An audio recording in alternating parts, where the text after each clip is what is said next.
get in here. We're sewing our first muslin of 2025. My name is Brittany of BrittanyJJones.com. I am a sewing content creator and pattern designer for Know Me Patterns. I have a new spring Know Me pattern out right now, and there's a pair of pants on that pattern. I figured this is the perfect time to make a muslin, so let's go ahead and get started. If you've never made a muslin before, you may be wondering right now, what is a muslin? A muslin is just a test garment that you make in inexpensive fabric.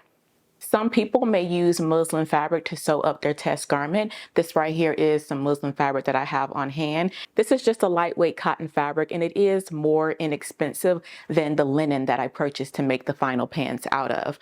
You can find this online. You can also find it in your local craft stores. And like I said, it is a more inexpensive option to sew a test garment in as opposed to the final fabric that you may purchase for it. Now, before I cut into my muslin, there are a few things that I would like to share with you that I have done in the past, the few times that I did sew a muslin, but I found them really helpful. So let's get into number one. And that is, depending on the garment that you are making, you don't need to make the full pattern. So for the pair of pants that I'm going to be doing a muslin on, I'm just going to cut them to like knee length. I don't need the full, ankle length pair of pants. I just want to test the fit around my hips, around the crotch, the center seam. That is what my focus is for testing the fit of the pattern. Now, if you're someone who has maybe full thighs or you have really full calves, and that is something that you oftentimes, want to adjust, you may want to sew the full pant length. But for me, my focus is mostly around the hips and the center seam. So I'm just going to cut it down to my knee. Second tip is use a basting stitch. This is something that you're just stitching up really quickly.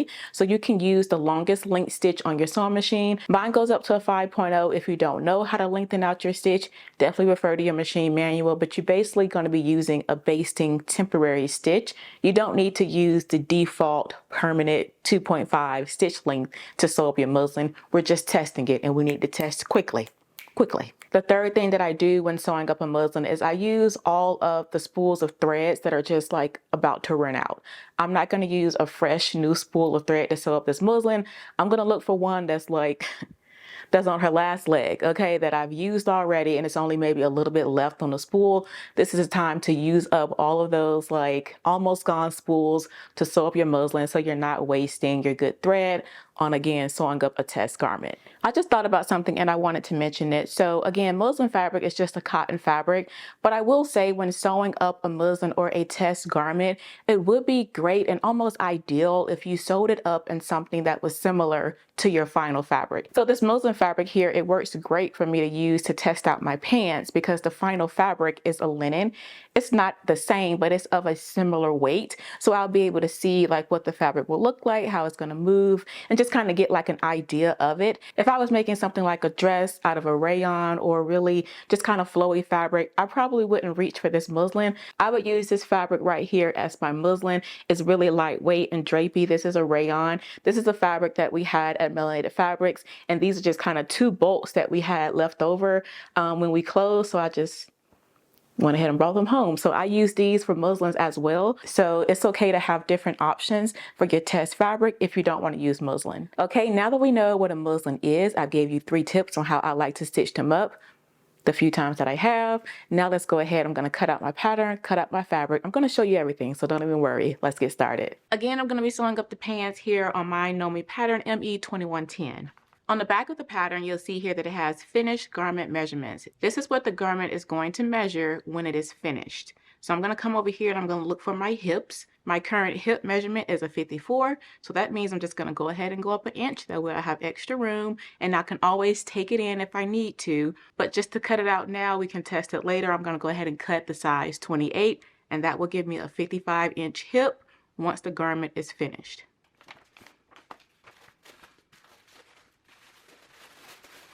Looking right here at the pattern pieces, I need to cut out pattern piece number 7, pattern piece number 9. Pattern piece number 7 is the front, pattern piece number 9 is the back.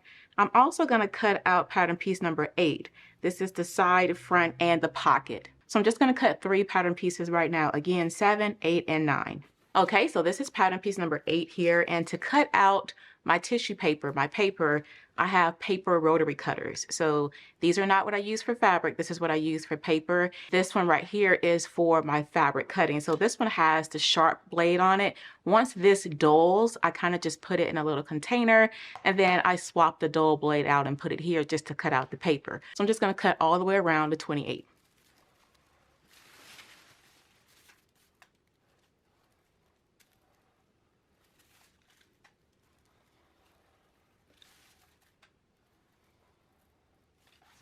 Okay, I have one piece cut out. After I have all of my pattern pieces cut, I will lightly press them before cutting it out of the muslin fabric. Okay, I have pattern piece 7, 8, and 9 cut out. Again, I told you all I'm not going to cut out all of this because it would just be a waste of fabric and time. So I've just folded the pattern up, and I'm just going to match up the inner leg seam just to make sure that they're close to being, even. Again, it's not really a big deal. My focus is in this area of the pattern, not so much the hem and where it's going to be stopping. All right, here's my muslin fabric here. I'm not really worried about ironing my cotton fabric, but you can if you desire. I'm going to go ahead and lay on my pattern pieces. Okay, I'm going to lay out my pattern piece, and from here you can lay some pattern weights on top. These weights right here I purchased from Raven Marine Etsy shop. If you don't have anything like that, you can always use some washers. These right here I got from Lowe's in a box, and I've been using these for years. Taking my fabric cutting rotary cutter, I'm just going to go ahead and cut around the pattern. I'm also going to notch and transfer markings.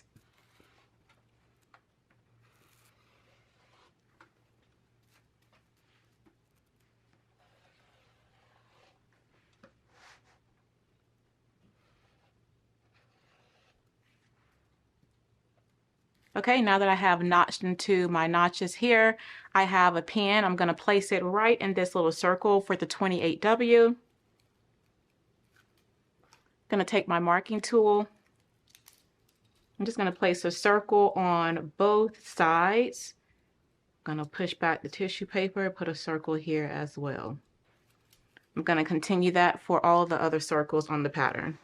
All right, now that I have one pattern piece cut out, I'm going to repeat those same steps to cut out the other two, the front and the back. Now that we have all the pieces cut out, I'm going to go ahead and stitch this up really quickly, and I will show you what it looks like when it's time to try it on. Okay, friends, here's a look at my pants. And again, I did not add the waistband because one, I want to show you a common area that I have to correct, and I wanted you to be able to see it without the waistband being on. And two, I know that all of this fullness around the waist is just going to get sucked in with the elastic in the waistband. So my focus again is to check the fit around my hips. And I double checked my measurements again. I thought I was a 54, I'm actually a 53. So I am going to go down to the 26 here at the hips, and then around the waist, even though the waistband will have elastic, I can still bring it in to the 24 at the waist. That way it takes out a little bit more fullness here. So the first thing that I'm going to do is I'm going to change this to a 26 around the hips, and then I'll grade it over to the 24 at the waist. Regarding the waistband, if I was making a pant with a front fly zipper, I would attach the waistband then because I want to make sure that everything is going to fit nicely. But again, because this is an elastic waistband, I'm not really concerned about that because the elastic will draw it in to fit me at the waist. Let's go ahead and turn to the second thing that I really wanted to take a look at. And that is back here at my center seam. As you can see, it starts to kind of slope down here. And I do not like that at all. I want everything to be straight back here. I don't want it to dip down. And that's something that I commonly have because of my full bottom. The center tends to dip down a little bit. And so, it's not quite up here even before the waistband is attached. Like I don't need it to be up here, where the waistband is going to be at. But I do want it to be even and level with the rest of the pant coming to the back here to the center. And so since this kind of dips down a little bit, I want to raise the center seam so it's not dipping down here in the back.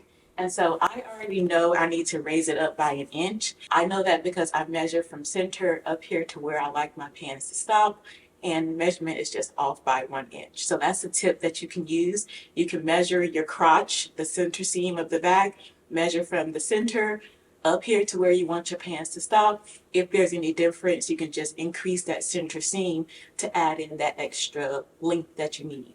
So again, here I want to raise this up by an inch so that it fits.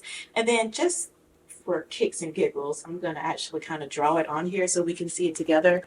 I'm just going to mark right here where it ends at. Try to get a mark there with my finger. And I'm going to mark up here where I want it to end.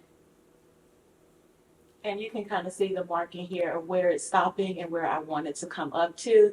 So those are the changes that I'm going to go ahead and make to my pattern. And then I can go ahead and either make another muslin after I've made those adjustments, or I can just go ahead and cut out my main fabric. I'm going to go ahead and cut the size 26, and then I will grade it to the 24 around the hips.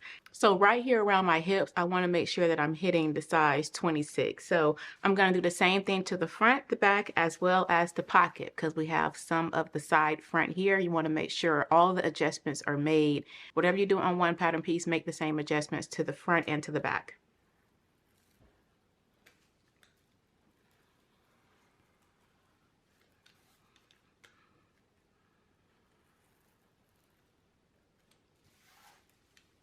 I'm just going to lay this right on top like so, matching up those notches in my lines. And then you can just copy the same. I'm going to put so this doesn't shift. And then I'm just going to trim up the same exact way. And then finish cutting.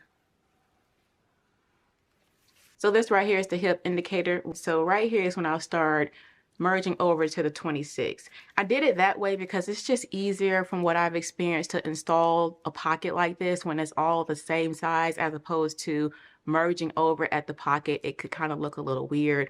So I just kept the whole pocket area one size, and then I started my merge right below the pocket. I did the same thing for the side, front, and pocket, and I'm going to make the same adjustments on the back. Now to raise that center up 1 inch that I wanted to do, I'm going to be using the adjustment here in Fast Fit. This one right here on page 231, this is what I'm going to be doing to the back of my pattern. I'm just going to place down some weights here so nothing moves while I'm cutting. Right here above my notches, I'm just going to cut a horizontal line. But once I get to the end here, I'm going to leave a hinge, so I'm not going to cut it completely off.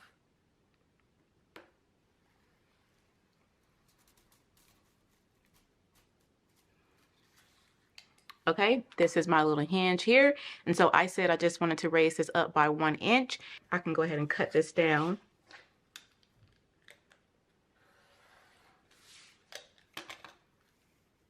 I'm gonna secure this down first.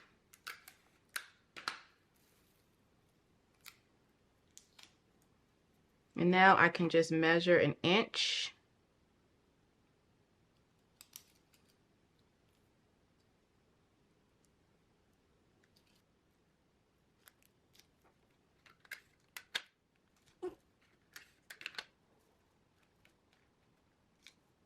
And there we have it. We have just increased the center here by an inch. I did not change anything with the side seam, so this is still going to match up with the front.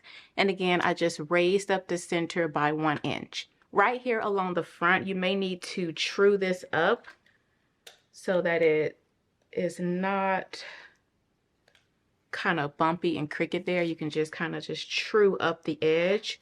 So those are the adjustments. You can make another muslin at this point if you like. So now this is my pattern. I can go ahead and cut out my final fabric and sew up my pants. Okay, friends, I just wanted to give you all a quick look at the pants at this stage, since this is where I showed you all in the muslin. So again, the waistband has to be attached. It will be elastic waist, but just right here around the hip area, I'm loving it. I have some room. Pockets and everything go in nicely. It's going to be really good when the waistband is attached. Obviously, it'll pull that up. So don't worry about that. The waistband will take care of that once it's attached. And again, the elastic will pull it in so it fits the waist. We cut a 26 around the hips, brought it in a little bit to the 24 around the waist. Now, this is where the problem really was here in the back. And so with us doing that slash and spread on the center seam, you can see the pants go like straight back. They don't dip down like they were dipping in the muslin. So really happy with that. The pants are up here where I want them to be again before I attach the waistband. So now I can move on to the next step and go ahead and attach the waistband and put the elastic in it. If you've enjoyed today's video and you are ready to start sewing, I have 2 sew along videos here for some pants if you would like to test out making a muslin and make these. Until next time, blessings everyone. Bye.